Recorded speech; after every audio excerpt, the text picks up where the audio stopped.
The committee chairperson inquired why the NBC had not done its due diligence to correct the overvaluation by the recommended service provider, which the committee notes the NBC overpaid subsequently. The NBC, however, noted that it negotiated the valuator flat fee as it didn't have the financial means to pay the service provider a percentage of the valuation. But when the finding was made by the Auditor General's office that the buildings are overstated with 5 million, you did not go back to the Valuer General that what the valuator that he recommended gave you was not correct. True reflection. Was not a true reflection. Instead, as was stated by Honorable Smith before, valuators are paid on a percentage of the valuation that they have done.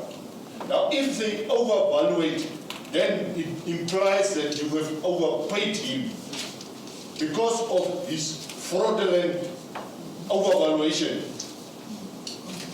What we would like to know is whether you have done something to rectify that. In the first instance, the payment, and secondly, that such things should not again occur with you, because after several years you have to do a valuation again of the assets that you are having. And if the valuator would do the same thing, then you will surely again overpay that person. And that is what we are asking. What is there in place that it not be repeated? We don't have that kind of money, Mr. Smith and the Chair, to pay based on what the numbers are saying.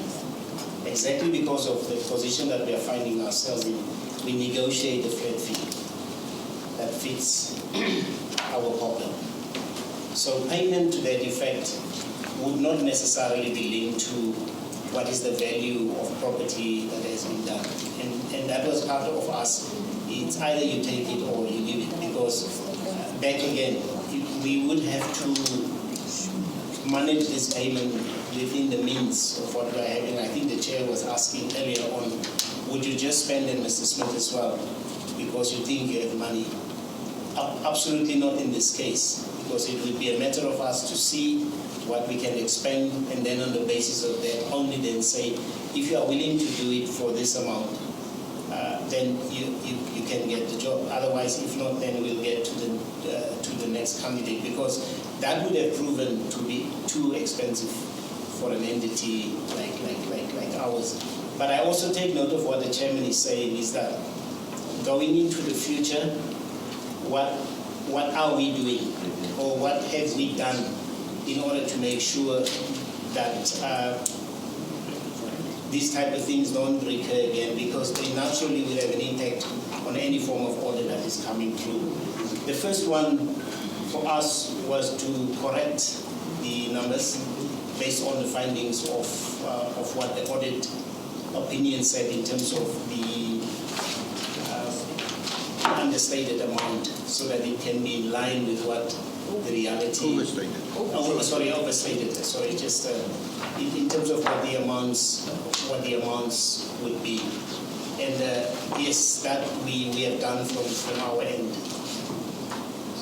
In response to the committee, the NBC notes that the value of the property was overstated due to duplication of land records in the assets register as a result of human errors, and depreciation was overstated due to human errors in the valuation calculation. The NBC's financials have since been corrected. Committee member Nico Smith pointed out the danger of the over-evaluation error, urging institutions to be cautious and ensure proper qualifications when making new appointments. It is a serious issue, but we are reading every day in the paper, I think this morning even, that somebody has been appointed in a very high position with a so-called master's degree, but he doesn't even have a degree. But he was appointed by the board in that position. Having a master's degree, that was a qualification. So, this must be also sort of a wake-up call to all our people out there, especially our government entities, whatever, to be careful when they appoint people, that they must make 200% sure that people are properly qualified and that qualifications are legitimate, that they are legitimate. So this is not really aimed at you as people now, but how was that person appointed, and did he have the necessary qualifications to do this work?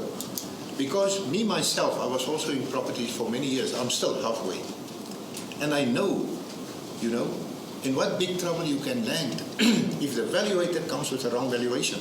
As a developer, if he over-evaluate, you will not sell. Because when the bank comes to evaluate your property, they will evaluate it lower. But now you sit, according to your budget and everything with a very high valuation. So it messed up your whole, your finances. So that is why we are hammering on this thing of proper qualifications and know whether this person could do the job or not.